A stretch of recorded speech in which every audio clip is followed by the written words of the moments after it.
Excuse me. Your curtain. Please allow me to help. Help? From you?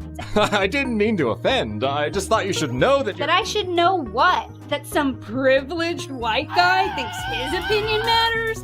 Get over your entitlement. I'm not some damsel in distress waiting for you to ride in on your high horse. It's the most emotional experience that a person can go through to know that what they're working on is something that has reached a generation of people. Oh my God. And if you disagree with this sentiment, just hit the unfollow button. I don't need your business. Thanks. You know, I don't need your business. You know what? Maybe Disney does. Maybe you're a tool, you're a pawn in this film.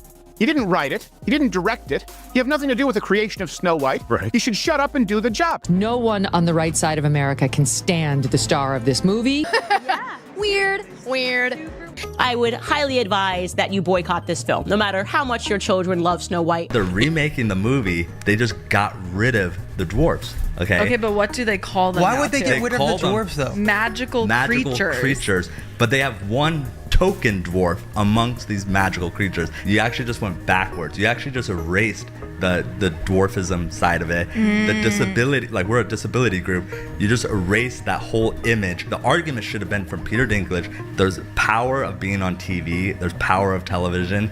And to put 7 people with dwarfism on camera in a major Disney movie, there's still power there. If the story is offensive, change the story. Don't change the characters. This is no ordinary apple, my dear. It's a magic wishing apple. A wishing apple? You offer it to me freely.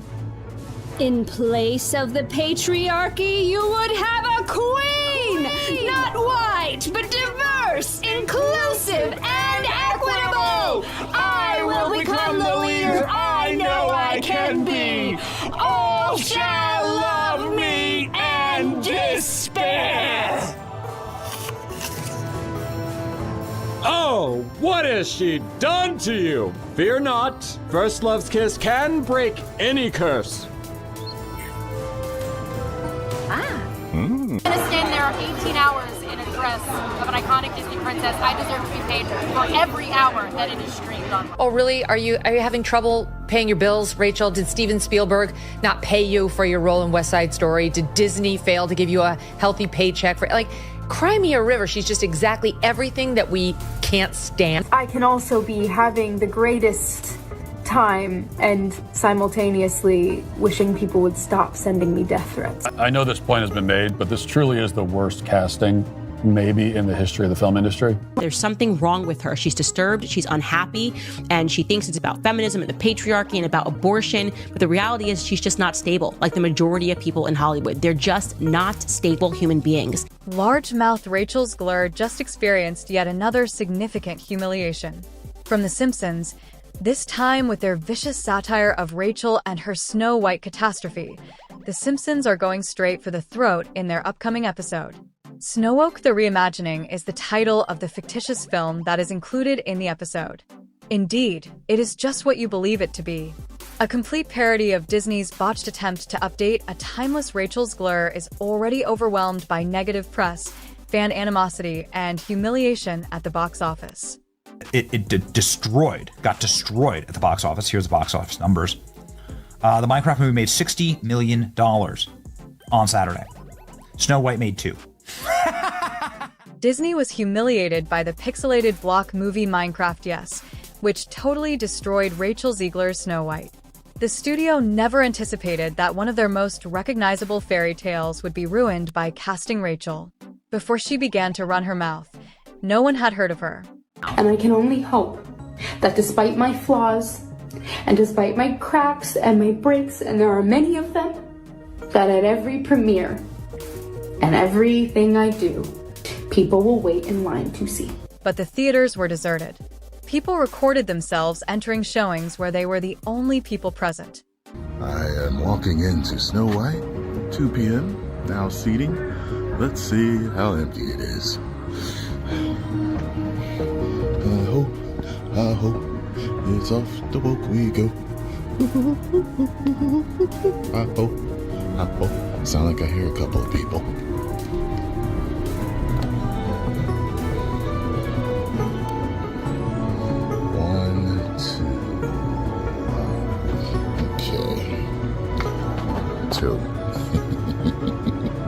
And now, on national television, the Simpsons are making fun of her. A joke that will be seen by all Rachel's close friends claim that she is enraged. She is not giggling. Not even close, she is portrayed in the animation as a tone-deaf, self-obsessed girl boss who is totally disconnected from reality. And let's face it, a lot of people concur. As if things couldn't get worse, Rachel Zegler is attempting to flee the catastrophe and Snow White's complete failure, while the Simpsons are busy making fun of her. What would you say to those who are just kind of overly critiquing the film at this point? You've worked so hard on it. Hold on. All right. Only a few days after Disney allegedly requested that Rachel Zegler reimburse them for the complete catastrophe that was Snow White, she abruptly stopped talking. The actress, who has been embroiled in a significant controversy, has finally left the public eye. No social media and no interviews, nothing. The producers, far left-wing activists in Hollywood, are turning on her, and Disney has canceled all of Rachel Zegler's appearances on their media platforms. Kind of tough. People are like, oh wow, Snow White flopped. Who is surprised? You cast arguably the least genuine, most out of touch, and disliked person in her industry, and her industry is Hollywood. And the bad guy is Gal Gadot. For months, critics have been arguing precisely this. And now that Rachel Zegler is already drowning in negative publicity, one of the most venerable TV programs, The Simpsons, is dragging her along. To be honest, this may be her most embarrassing incident to date. Well, we all basically knew that Snow White was going to be a massive failure at the box office because of Rachel Zegler's controversial statement. I mean, you know, the original cartoon came out in 1937, and very evidently so. There's a big focus on her love story with a guy who literally stalks her. Yeah. Weird. Super weird. So we didn't do that this time. You must go back in time to what was once a Cinderella tale in the making in order to comprehend how we got here. The next big thing in Hollywood was Rachel Zegler.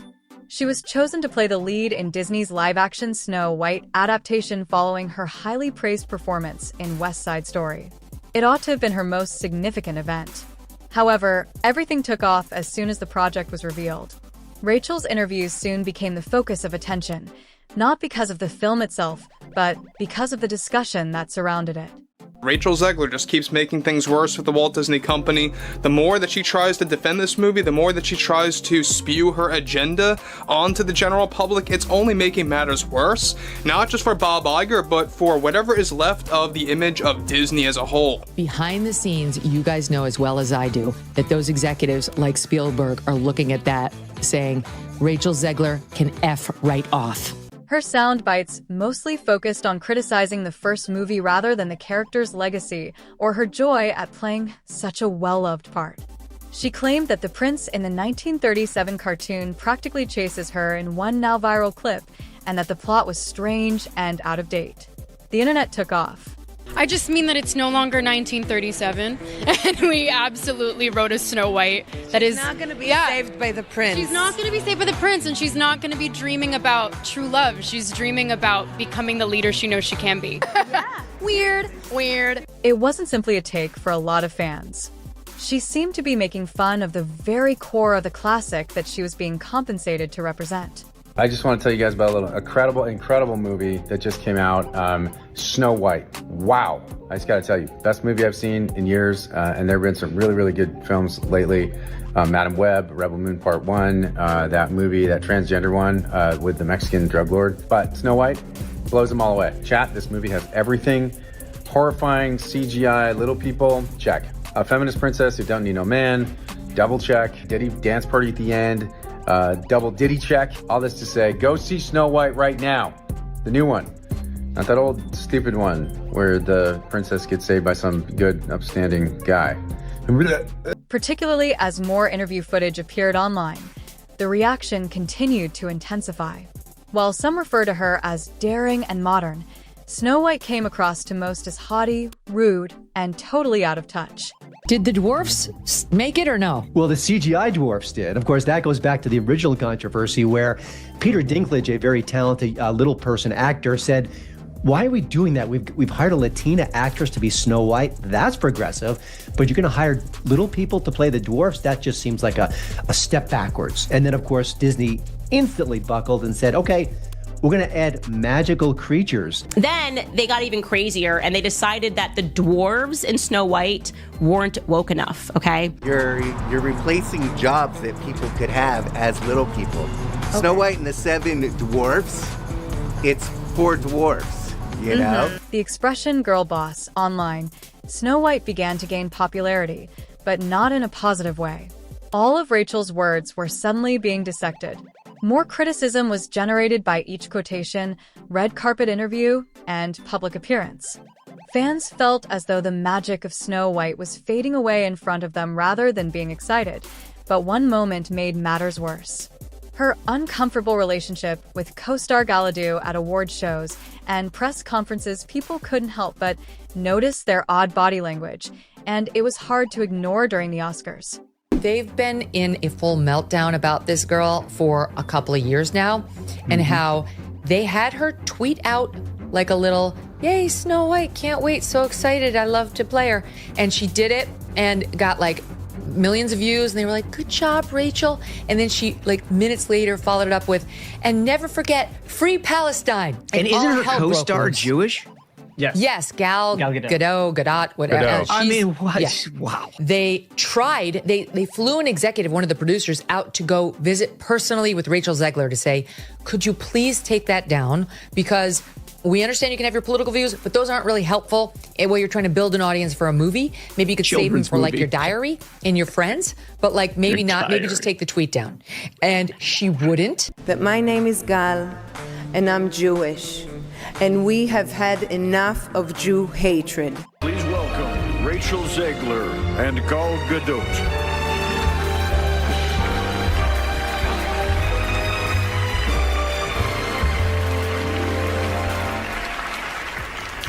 Visual effects push the boundaries of what we see on screen. Their work makes the impossible seem possible.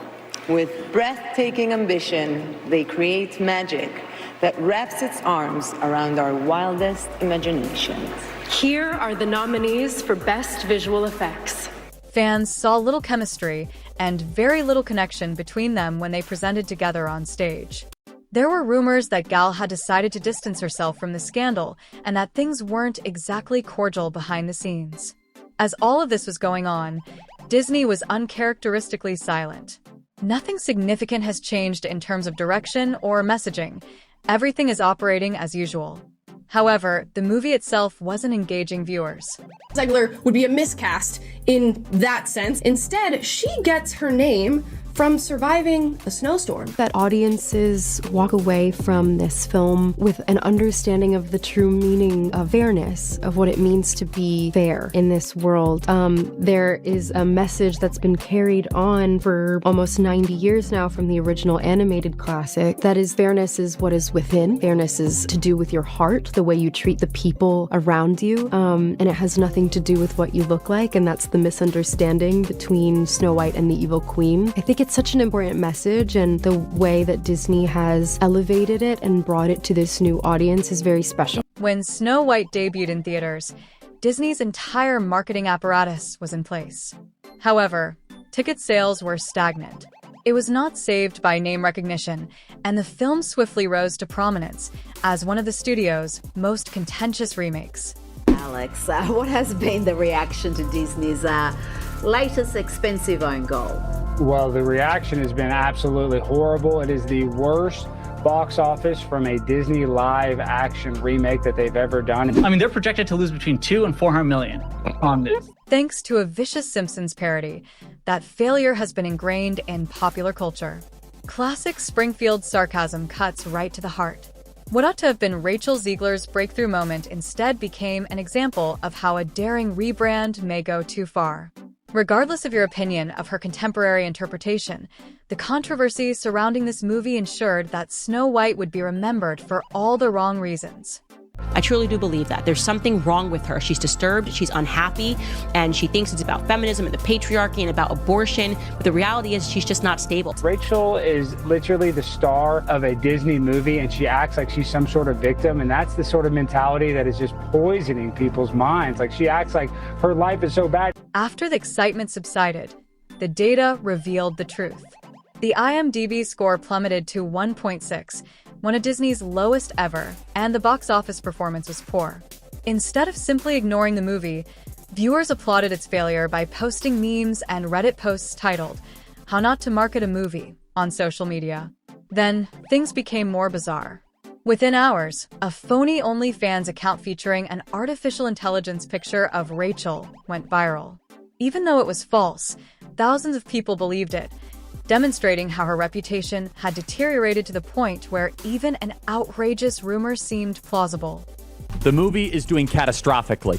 They spent $300 million and it currently has a 2.2 out of 10 rating on IMDb. The movie has a major identity crisis. This is just so typical of the left. The progressives always finding a way to find their way back to doing something not progressive. It's got extra musical numbers that are incredibly unnecessary that really add to that runtime. And let me go ahead and let you know that they're absolutely atrocious. Disney deleted Someday My Prince Will Come and made a modernized feminist alternative. I sat through the whole thing. This was really bad. It was extremely leftist on every political dimension: racial politics, sexual politics, class politics, regime politics. Its narrative was cowardly. It was just awful. Hollywood saw that casting calls that had previously featured her name had quietly moved on to projects that were rumored to have her replaced or shelved.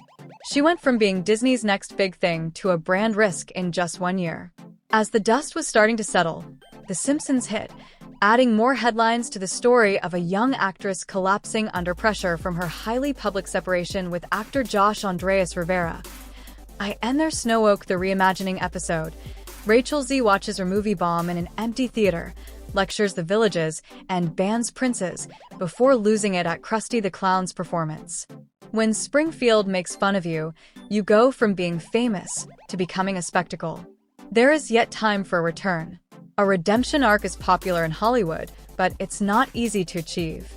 The public outcry and studio silence following the box office debacle have severely damaged Rachel's reputation. The world is now watching to see if she can put everything back together or if that satire about yellow skin simply penned her fairy tale's last sentence.